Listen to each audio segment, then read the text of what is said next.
Bonsoir. L'audition du Sénat pour la validation du candidat de Biden au poste du plus haut magistrat a débuté lundi. Il a été interrogé au sujet de Hunter Biden, du financement de la police et des attaques d'Antifa à Portland. Poursuivre les insurgés du Capitole, lutter contre la discrimination raciale et combattre l'extrémisme au niveau national, voilà les priorités de Merrick Garland, candidat de Biden pour diriger le département de la justice. Si je suis confirmé, je superviserai les poursuites contre les suprémacistes blancs et les autres personnes qui ont pris d'assaut le Capitole le 6 janvier, cette attaque odieuse qui visait à bouleverser la pierre angulaire de notre démocratie. Selon le juge Garland, les minorités raciales ne bénéficient actuellement pas d'une justice équitable et sont victimes de discrimination pénale, mais il déclare également qu'il n'est pas favorable à la réduction du financement de la police. Quelle est votre position sur la réduction du financement de la police? La soutiendrez-vous? Vous savez sans doute que le président Biden a déclaré qu'il ne soutenait pas le définancement de la police, et moi non plus. Le sénateur Josh Hawley a évoqué les attaques par Antifa et d'autres groupes anarchistes contre des tribunaux fédéraux de Portland et de Seattle, insistant auprès de Garland pour savoir s'il considère aussi ces attaques comme de l'extrémisme national. Réponse de Garland, attaquer un palais de justice en service est différent d'une attaque de nuit. Une simple attaque contre une installation gouvernementale pendant la nuit ou toute autre circonstance est un crime manifeste et grave et doit être puni. Je n'en sais pas assez sur l'exemple dont vous parlez. C'est là que je fixe la limite. Les deux sont criminels, mais l'un est une attaque fondamentale contre nos institutions démocratiques. Le sénateur Chuck Grassley a demandé à Garland s'il a parlé au président de l'enquête sur Hunter Biden. Les affaires fiscales du fils de Biden font actuellement l'objet d'une enquête fédérale. Je ne l'ai pas fait. Le président a clairement indiqué dans chaque déclaration publique avant et après ma nomination que les décisions concernant les enquêtes et les poursuites seront laissées au département de la justice. C'était la raison pour laquelle j'étais prêt à prendre ce poste. Et donc la réponse à votre question est non. Certains sénateurs républicains du comité judiciaire laissent entendre qu'ils sont disposés à approuver la nomination de Garland. Les deux sénateurs Chuck Grassley et Lindsey Graham estiment que Garland est un bon choix pour le poste. La Cour suprême des États-Unis rejette un certain nombre de procès électoraux de 2020 qui n'ont pas encore été tranchés, parmi eux des contestations des processus et des résultats électoraux dans plusieurs États. La Cour suprême a rejeté une série d'affaires électorales sans donner d'explication. Toutefois, 3 juges ont contesté la décision rendue dans l'une de ces affaires. Il s'agit du recours contre une décision de la Cour suprême de Pennsylvanie. La Cour inférieure a modifié les règles électorales sans le consentement du corps législatif de l'État, ce qui, selon les républicains, est inconstitutionnel. La décision a permis le décompte des bulletins de vote par correspondance arrivé 3 jours après le 3 novembre, alors que la loi de l'État exige qu'ils soient reçus avant 20 heures le jour du scrutin. 3 juges ont exprimé leur désaccord avec la décision de la Cour suprême de ne pas instruire le recours. Dans sa contestation, le juge Thomas a exprimé sa frustration, écrivant « La décision de laisser la loi électorale cachée sous un linceul de doute est déconcertante ». Il a écrit « En ne faisant rien, nous invitons à une plus grande confusion et à l'érosion de la confiance des électeurs. Nos concitoyens méritent mieux et attendent davantage de nous ». Parmi les autres poursuites rejetées, on peut citer celle intentée par le représentant Mike Kelly et qui conteste la politique de vote par correspondance en Pennsylvanie, un procès intenté par l'avocat Lin Wood contre le secrétaire d'État de Géorgie Brad Raffensperger, contestant les résultats et les politiques en Géorgie, un procès en Arizona contestant la victoire de Biden, 2 appels concernant l'État du Wisconsin, dont un déposé par Trump contre les résultats des élections dans cet État. La Cour a également rejeté l'affaire de l'avocate Sidney Powell alléguant une fraude électorale généralisée dans le Michigan. Malgré le rejet massif de certaines affaires, il reste encore une petite quantité de procès à instruire par la Cour suprême. Il s'agit notamment des autres affaires de Powell et d'une contestation séparée de la campagne de Trump dans le Wisconsin. L'ancien président Trump a réagi à la décision de la Cour suprême au sujet de ses impôts. La Cour a autorisé un procureur de New York à obtenir ses déclarations fiscales des 10 dernières années. Trump y voit une nouvelle attaque politique à son encontre. Trump a répondu à cette décision en affirmant que les autorités qui mènent l'investigation participent à la poursuite de la plus grande chasse aux sorcières politiques dans l'histoire du pays. Il ajoute que c'est quelque chose qui n'est jamais arrivé à un président avant lui. Il affirme que l'enquête d'inspiration démocrate est menée dans un lieu totalement démocrate. D'autres démocrates new-yorkais, comme la procureure générale Letitia James, ont déjà lancé des enquêtes ou pris certaines mesures contre Trump et contre ses affaires sous prétexte qu'il aurait violé la loi. Trump a appelé cette prise pour cible comme un nouveau phénomène de procureurs chasseurs de tête qui, selon lui, essaient de faire tomber leur adversaire en utilisant la loi pour frapper. Il affirme que ce phénomène est une atteinte au fondement des libertés et que c'est ce qui se passe dans les pays non développés. Trump affirme qu'il se battra tout comme il l'a fait durant ces 5 dernières années et il ajoute, je cite, « Nous gagnerons ». 2 députés démocrates demandent aux fournisseurs de câbles de préciser leurs mesures pour lutter contre la prétendue désinformation entourant les élections. La Commission fédérale de la communication qualifie cela de tentative d'étouffer la liberté d'expression. Une violation effarante du droit à la liberté d'expression, c'est ainsi qu'un membre de la Commission fédérale des communications, Brendan Carr, décrit le contenu des courriers des démocrates aux fournisseurs de services par câble. Ces lettres laissent entendre que les médias conservateurs ont joué, je cite, un rôle majeur dans la propagation d'une désinformation dangereuse qui a permis l'insurrection du 6 janvier et entrave notre réponse de santé publique à la pandémie actuelle.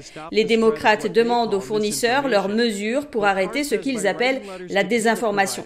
Mais Brendan Carr affirme que ces lettres sont une sorte d'avertissement pour dire aux fournisseurs qu'ils paieront le prix si les médias qu'ils diffusent ne se conforment pas au discours politique des démocrates. Mardi, 2 députés démocrates californiens ont envoyé une lettre aux câblo-distributeurs AT&T et Comcast.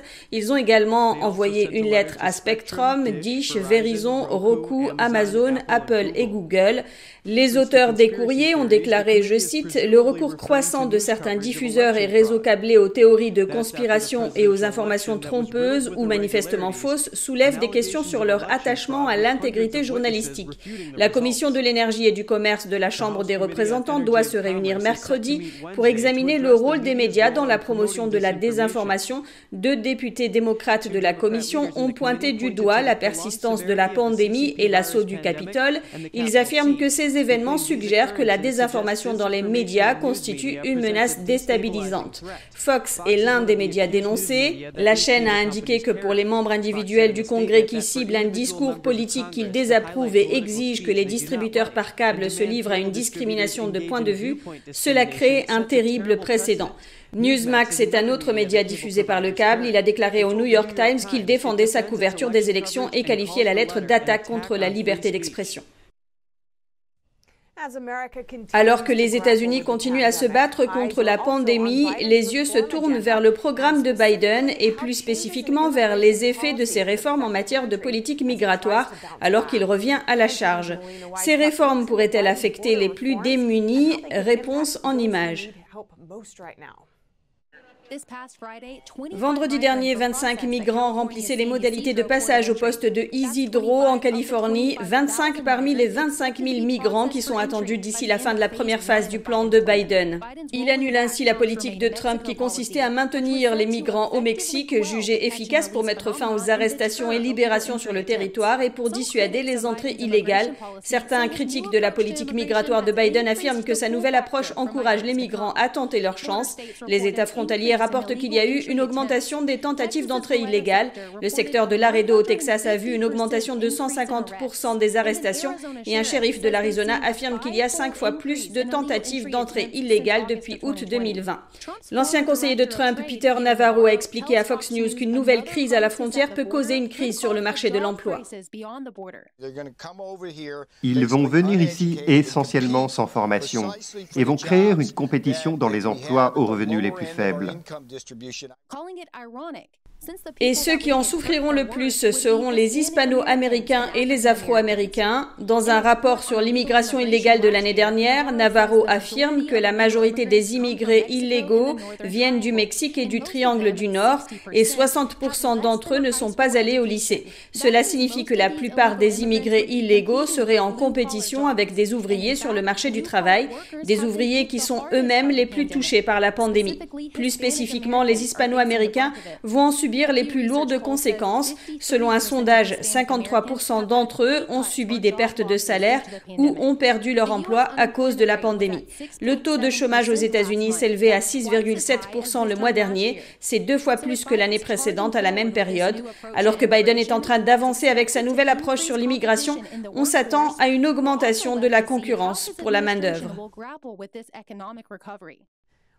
En l'espace de 24 heures, 3 diplomates chinois haut placés ont mis en garde l'administration Biden au sujet de la ligne rouge qu'il ne peut apparemment pas dépasser.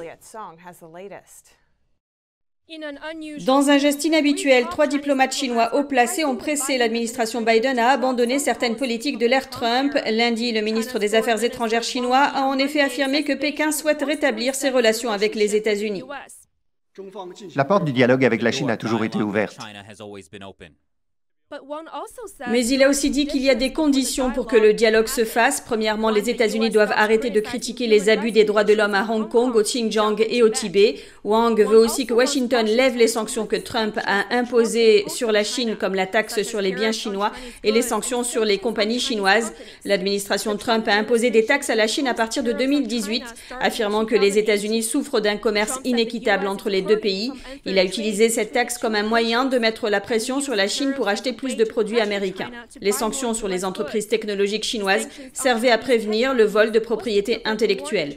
L'ambassadeur chinois aux États-Unis, Kui Tiankai, s'est fait l'écho du discours de Wang, affirmant que les problèmes liés à Taïwan, Hong Kong et le Xinjiang sont des lignes rouges pour Pékin, pour la Chine, sur lesquelles ils ne vont rien concéder. À peu près au même moment, le chef de la diplomatie chinoise, Yang Jiechi, a critiqué les États-Unis pour leur unilatéralisme dans un article. Le geste du diplomate chinois intervient suite à une remarque du président Biden sur la Chine. Dans un message vidéo aux leaders mondiaux, Biden affirme que les États-Unis et ses alliés doivent se préparer pour une compétition stratégique au long terme avec la Chine. La concurrence avec la Chine va être rude. C'est ce que j'attends. Et c'est ce dont je me réjouis, car je crois au système mondial que l'Europe et les États-Unis, avec nos alliés de l'Indo-Pacifique, ont travaillé si dur à construire au cours des 70 dernières années. Nous pouvons nous approprier la course pour l'avenir. Avant cela, Biden a aussi rencontré les dirigeants des 6 autres grandes économies du G7 par visioconférence. Biden a affirmé que la Chine est le concurrent le plus sérieux des États-Unis, mais les autres dirigeants du G7 n'ont fait mention de la Chine qu'une seule fois. Ils n'ont rien dit à propos de contrer la Chine, mais ils ont affirmé qu'ils allaient s'engager avec elle. Avant le discours des diplomates, la Chine a aussi augmenté ses activités militaires autour de Taïwan ces derniers jours en envoyant une douzaine d'appareils dans l'espace aérien taïwanais. L'ancien président Trump doit faire sa première réapparition publique à la conférence de l'Action politique conservatrice cette semaine. Selon Stephen Miller, son ancien conseiller principal, Trump se concentrera sur la lutte contre la Chine, la démolition des grandes technologies et la réouverture des écoles. Celui qui se décrit lui-même comme un homme d'affaires présentera une vision optimiste pour l'Amérique lors de la conférence d'action politique des conservateurs 2021. Selon son ancien conseiller, il se concentrera sur la résistance au régime chinois, la relance de l'industrie manufacturière américaine et la sécurisation des frontières. Répondant à l'animatrice de Fox, Miller a déclaré que Trump décrira une situation avec des écoles ouvertes et la frontière fermée à l'immigration clandestine, en opposition à la loi sur l'immigration de Biden. Pour la première fois, je crois dans l'histoire de l'humanité. Une loi propose d'envoyer des formulaires aux immigrants clandestins déjà expulsés, en leur donnant la possibilité de rentrer dans le pays sur un chemin plus court vers la citoyenneté. Les décrets de Biden, sa position visiblement plus souple à l'égard de la Chine et son manque de clarté quant à la réouverture des écoles sont autant de points en opposition directe avec la vision de Trump. De plus, l'ancien ministre du Logement Ben Carson a déclaré au Washington Examiner que Trump peut bien sûr faire son retour en 2024, ajoutant que c'est une bonne chose que les démocrates contrôlent le Congrès et la Maison-Blanche parce que le public peut maintenant voir ce qu'ils essaient de faire. L'ancien président républicain de la Chambre, Newt Gingrich, déclare que Trump est pratiquement intouchable au sein du Parti républicain et que personne ne peut le battre. Il dit que McConnell n'a pas une base assez importante pour l'affronter dans l'arène politique. Trump doit prendre la parole le dernier jour de la conférence à Orlando, en Floride, dimanche prochain. Un nouveau sondage de Rasmussen a demandé aux électeurs républicains s'ils souhaitent que les dirigeants du parti soient plus proches de Trump ou pas. 73% des personnes interrogées ont répondu oui. Ces résultats font écho à d'autres sondages récents qui montrent que Trump est toujours extrêmement populaire auprès des républicains. Un sondage révèle que les républicains considèrent Trump comme le plus grand président américain de tous les temps. Les dirigeants républicains qui s'opposent à Trump se sont mis dans la ligne de mire.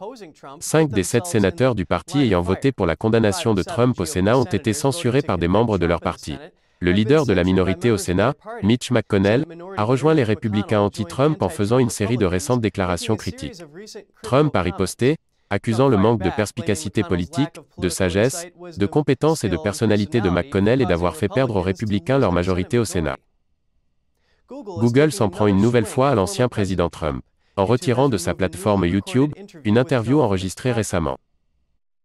Selon YouTube, l'interview du 17 février a été retirée pour violation des directives communautaires du site. C'est ce qu'un porte-parole de Newsmax a déclaré à nos confrères d'Epoch Times. Une information confirmée par un porte-parole de YouTube qui a indiqué à Epoch Times que la vidéo avait été retirée conformément à sa politique d'intégrité des élections présidentielles, ajoutant que le site applique ses directives, quel que soit l'orateur et sans tenir compte des points de vue politiques. L'entreprise basée en Californie affirme que ses politiques visent à prévenir le spam, les escroqueries et les pratiques trompeuses. L'une des dernières directives date de la fin de l'année dernière, au milieu de la controverse électorale, et vise à supprimer tout contenu qui, je cite, induit les gens en erreur en prétendant que des fraudes ou des erreurs généralisées ont changé le résultat de l'élection présidentielle américaine de 2020. Sur Newsmax, Trump a affirmé entre autres qu'il avait remporté les élections de 2020. Newsmax a ensuite diffusé une vidéo de l'animateur Greg Kelly qui a interviewé Trump. Cette vidéo reprend des parties de l'interview et est visible sur YouTube. Depuis le 1er février, la chaîne NTD TV vous propose chaque jour 1 heure de programme en français, accessible gratuitement sur les canaux suivants: Orange canal 548, Free 799, SFR 921 et Bouygues 802. La première diffusion est programmée à 20h avec une rediffusion le lendemain à 13h. Vous pouvez aussi retrouver toutes nos vidéos en vous rendant directement sur notre site internet ntdtv.fr.